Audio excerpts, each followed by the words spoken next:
Welcome to slide 4. In my previous slide I mentioned the type of people who need to know what the anatomy of information looks like. In this slide I will introduce how these people are organized and reveal the prime cause of why the majority of business process re-engineering projects tend to fail. First and foremost, we have to find a place for the dreamers, the logicians and the practitioners. So the organization is the first structure that has to be addressed. At first glance it does not fit into the anatomy of information. However, by the time I have explained the anatomy objectives, slide 13 through 18, perhaps you will begin to see the connection. For now, the organization is the first entry point that everyone will be familiar with.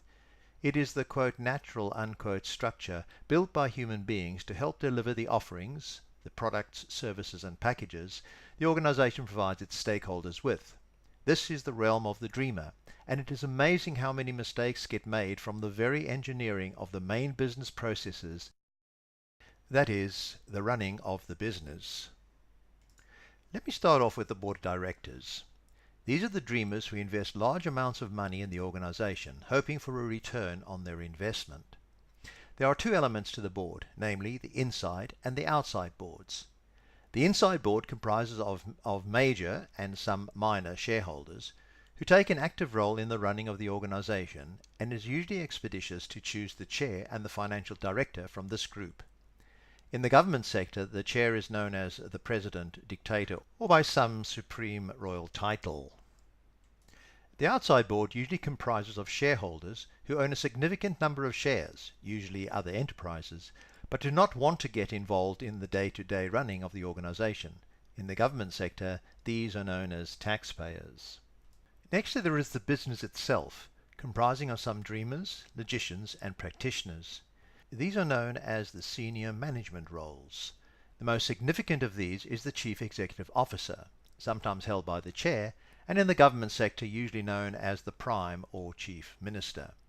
And the second most significant officer, namely the chief financial officer, sometimes held by the financial director, and in the government sector known as the finance minister, as it is this person who controls the purse strings, although some think it is the treasurer, but more on this later. You'll see slide 20. In most organizations, the CFO reports to the CEO along with two other important officers, namely the Chief Operating Officer, or COO, who is responsible for the strategic direction on how the organization is to be run, and the Chief Information Officer, the CIO, who is responsible for the strategic information requirements. I have deliberately left one chief type vacant, and once I present the fifth problem, slides 19 and 20, I will show how this position becomes equally as important as the other three. Finally, there is place for the remaining logicians and practitioners, who either take up middle and lower level management roles or are just a member of the workforce. As there are something like 50 plus chief officer types, the choice here is to structure the organization in a strict hierarchical formation or peer-to-peer.